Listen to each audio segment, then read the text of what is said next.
Сейчас мы мониторим норму накопления. А зачем мониторить норму?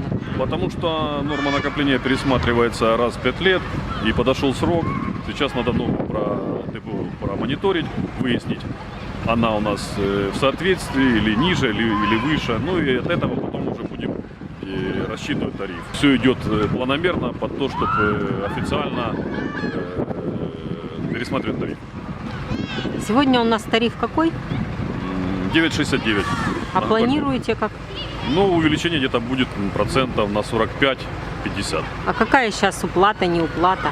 Если учитывать субсидию, то оплата составляет 95%. Но субсидия бывает хромает.